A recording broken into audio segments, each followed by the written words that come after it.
Hello students, welcome to Learn with Ease.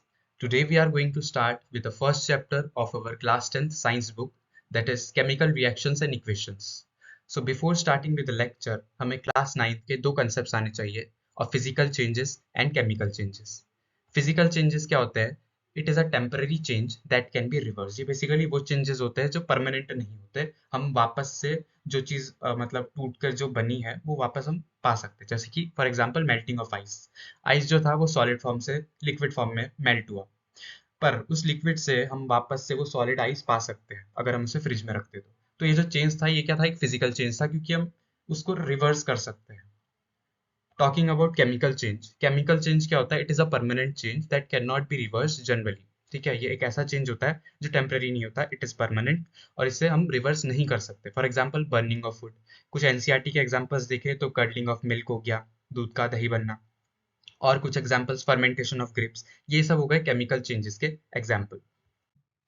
Now rusting of iron, क्या लगता है ये फिजिकल चेंज है या फिर केमिकल चेंज है? तो इसका आंसर है ये एक केमिकल चेंज है। नाउ अब आते हैं हम अपने नेक्स्ट टॉपिक पे, दैट इज केमिकल रिएक्शन। यहाँ से हमारा चैप्टर शुरू होता है। केमिकल रिएक्शन क्या होता है? अभी हमने पढ़ा केमिकल चेंज। केमिकल चेंज में क्या होता है? कुछ चीजें क्या होती है, एक दूसरे के साथ मिलती है, जिसको साइंस की भाषा में हम कहते हैं रिएक्ट करना। तो जो चीजें मिलती है, ठीक है, मिलने मतलब रिएक्ट करती है, रिएक्ट करने के बाद क्या होता है, केमिकल चेंज में कुछ चीजें बनती है, और जो चीजें बनती है उन्हें कहते हैं प्रोडक्ट्स।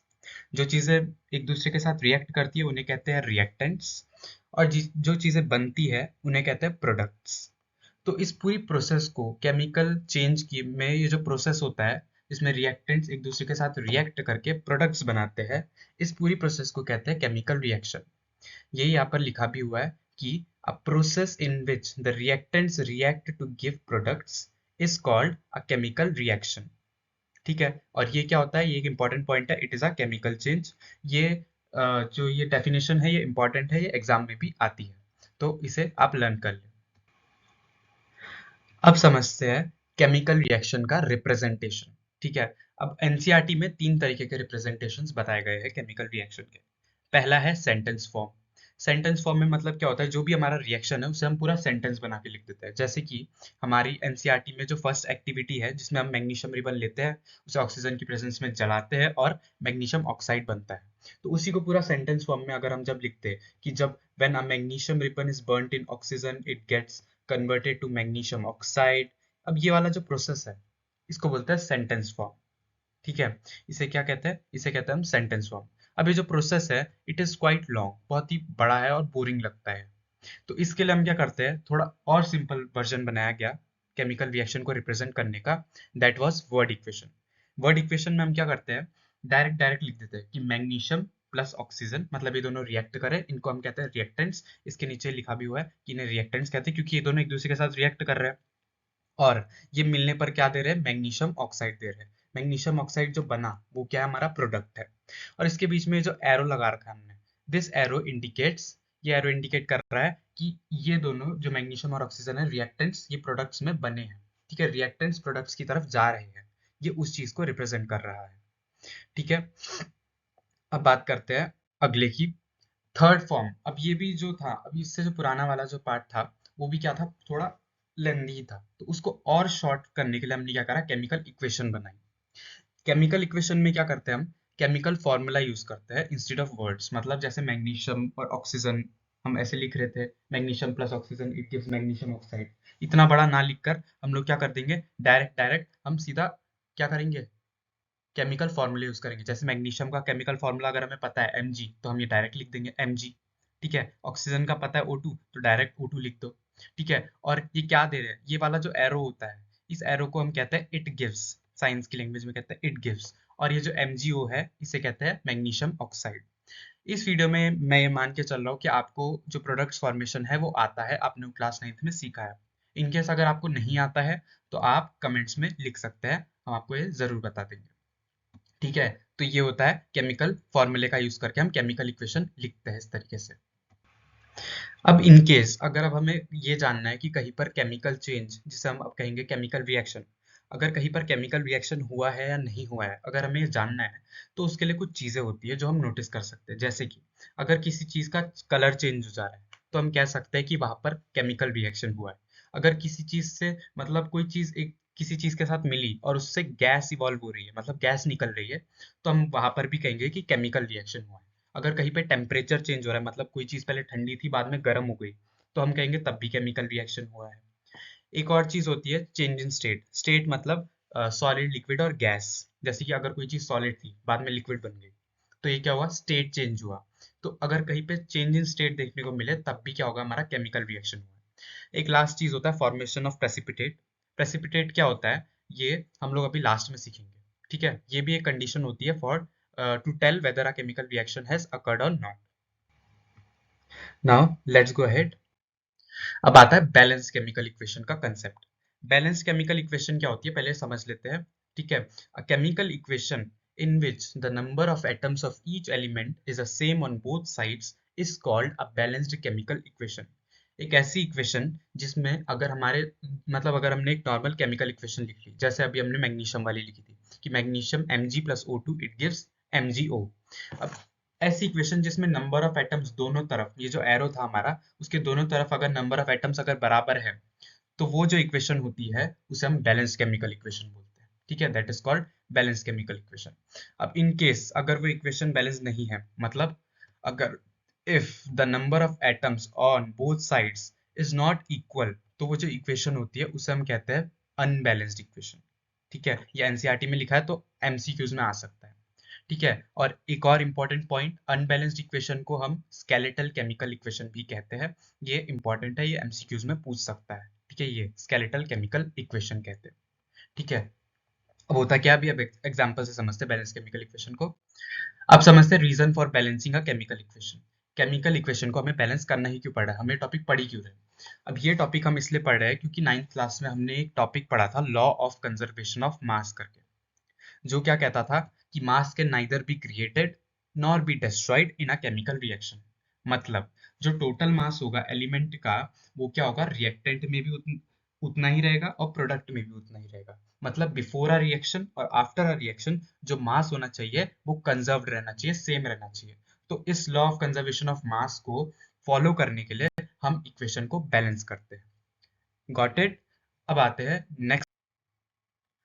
अब एक एग्जाम्पल देखते हैं, जैसे कि हमारे पास ये केमिकल इक्वेशन लिखी हुई है Fe plus H2O it gives Fe3O4 plus H2। अब इसमें पहले हम देखते हैं कि दोनों तरफ मास बराबर है। पहले Fe को चेक करते हैं। Fe इधर क्या है, Fe के साथ कुछ नहीं है, मतलब ये 1 है। और इधर साइड अगर हम देखें प्रोडक्ट साइड में, तो Fe के साथ 3 लगा हुआ है यहाँ पर, मतलब Fe यहाँ 3 है और इधर Fe कितना है, 1 है रिएक्टेंट साइड में। अब बात करते हैं हाइड्रोजन की। हाइड्रोजन यहाँ पर देखें तो H2, मतलब 2 हाइड्रोजन है। प्रोडक्ट साइड में देखें तो 2 हाइड्रोजन है H2, मतलब ये तो बराबर है। अब देखते हैं रिएक्टेंट साइड में ऑक्सीजन को। ओ, इधर 1 है। अब इधर बात करें तो यहाँ पर प्रोडक्ट साइड में कितना है, O4 है, मतलब 4 है।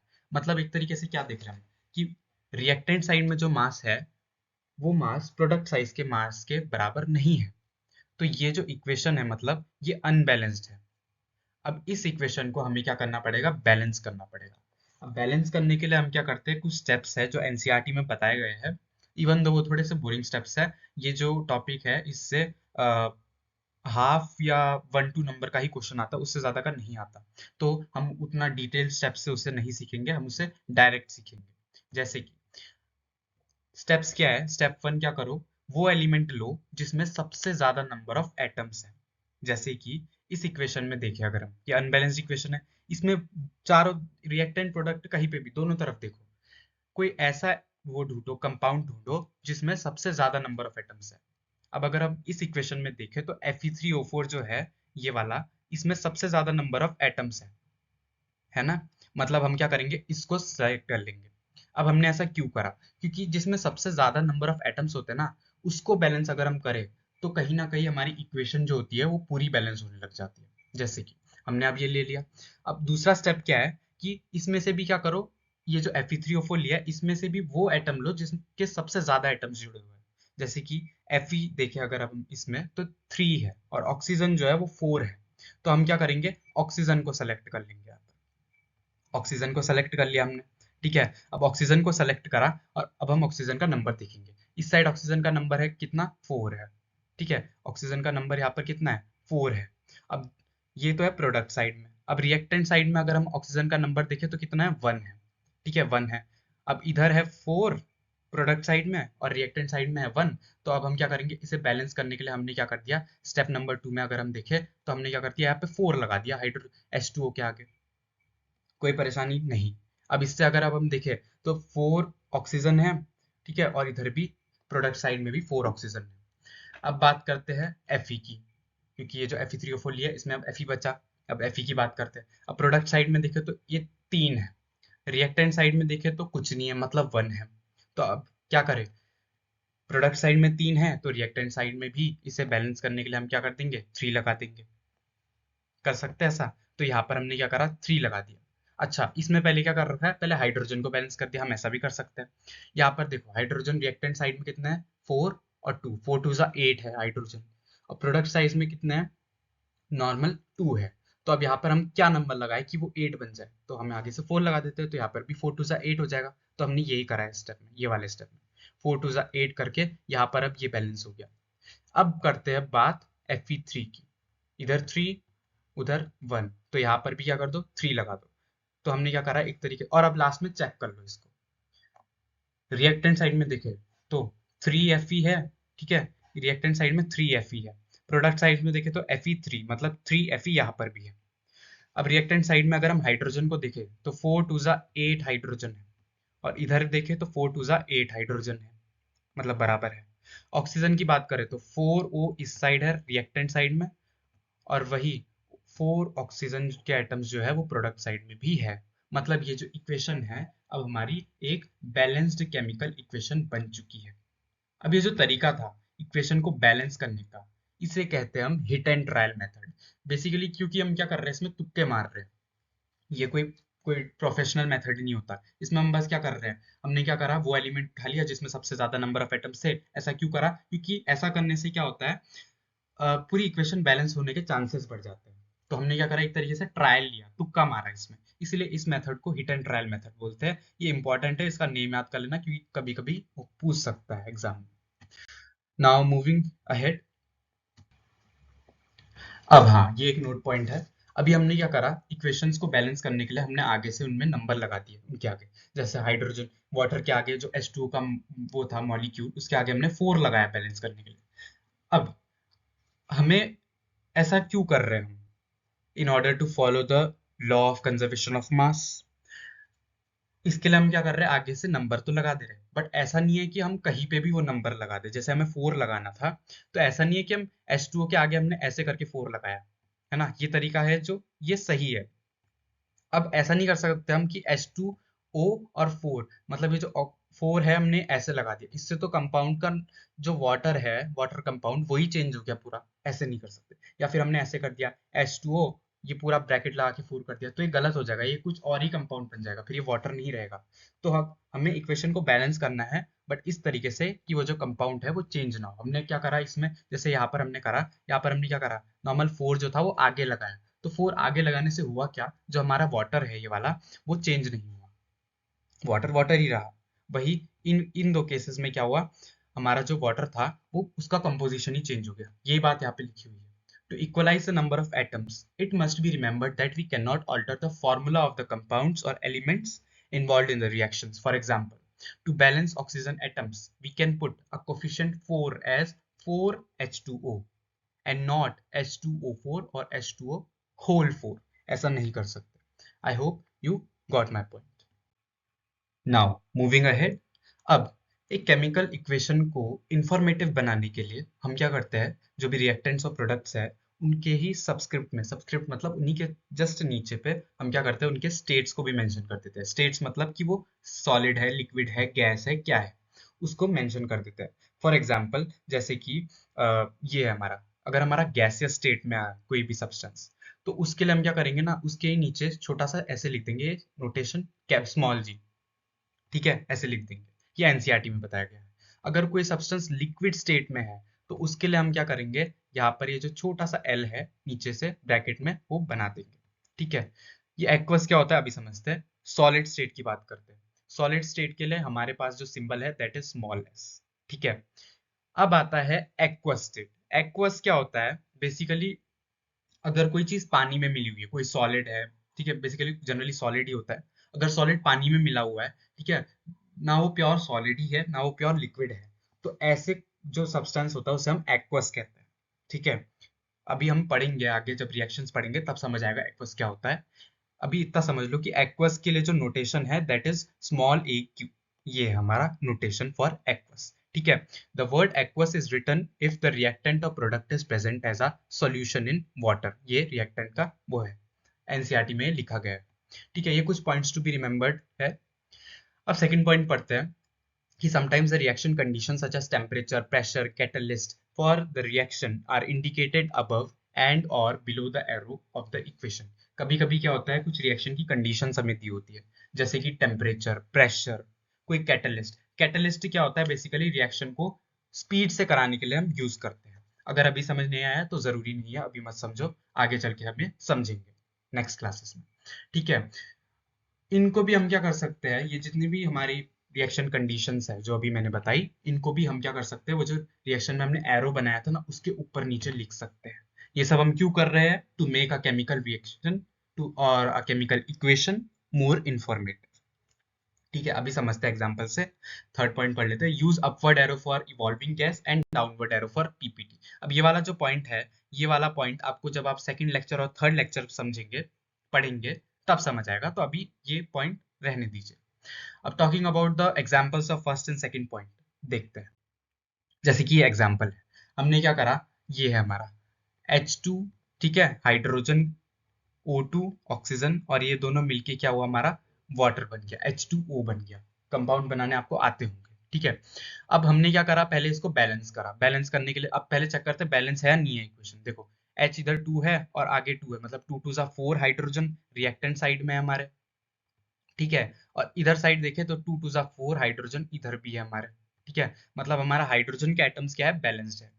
अब बात करते हैं ऑक्सीजन की। रिएक्टेंट साइड में देखें तो O2, मतलब 2 ऑक्सीजन के एटम्स है। प्रोडक्ट साइड में भी 2O है, मतलब 2 ऑक्सीजन के एटम्स है, मतलब ये इक्वेशन जो है बैलेंस्ड है। अब देखो, इस इक्वेशन को थोड़ा इंफॉर्मेटिव बनाने के लिए हमने क्या करा, हाइड्रोजन के नीचे उसका स्टेट लिख दिया कि ये गैसियस स्टेट में। वैसे ही ये जो ऑक्सीजन है उसके नीचे भी हमने क्या करा, उसका स्टेट लिख दिया कि ये भी जो है गैसियस स्टेट में। और जब ये दोनों मिले तो हुआ क्या, इन दोनों के मिलने से जो वाटर बना वो हमारा किस स्टेट में आया, लिक्विड स्टेट में। क्योंकि होता पानी तो लिक्विड ही होता है जनरली, तो ये लिक्विड बना। तो हमने क्या करा, इसमें स्टेट्स को मेंशन कर दिया। फर्स्ट पॉइंट ये था कि इंफॉर्मेटिव बनाने के लिए उनके स्टेट्स को मेंशन कर दो, हमने कर लिया। अब दूसरा पॉइंट था कि जो भी हमारे रिएक्शन कंडीशंस है उन्हें इस एरो, ये जो एरो है हमारा, इसके ऊपर या नीचे मेंशन कर दो। तो अब हम वो करेंगे, जैसे कि ये है हमारा फोटोसिंथेसिस का प्रोसेस। 6CO2 + 12H2O, ठीक है, it gives C6H12O6 + 6O2 + 6H2। ये हमारा फोटोसिंथेसिस का रिएक्शन है। बट ये जो रिएक्शन होता है ये हम दो कंडीशंस में करते हैं। कंडीशंस क्या होती है? पहली कंडीशन होती है हमारी सनलाइट। अरे इसमें लिखा नहीं जा रहा अच्छे से, सॉरी, एक मिनट। सो ये जो रिएक्शन कंडीशंस है, सनलाइट और क्लोरोफिल की प्रेजेंस, ये इंपॉर्टेंट होती है इस रिएक्शन में। तो इस रिएक्शन के ये जो एरो था इसके ऊपर नीचे हमने लिख दिया, मेंशन कर दिया कि सनलाइट और क्लोरोफिल इस रिएक्शन में चाहिए होते हैं। तो हमने वो मेंशन कर दिया कि सनलाइट एंड क्लोरोफिल। ठीक है, तो ये रिएक्शन को हमने क्या करा, एक तरीके से इंफॉर्मेटिव बना दिया। तो यही हमारा सेकंड पॉइंट था। I hope it is clear to you. Now moving ahead, so ये हम आपके लिए एक होमवर्क क्वेश्चन है, इसका आंसर मैं चाहूंगा कि आप मुझे कमेंट्स में दे। ठीक है, so that's all for today, thank you. अगर आपको ये वीडियो अच्छी लगी हो तो आप प्लीज लाइक करें, शेयर करें, सब्सक्राइब करें, and that's all for the day, thank you.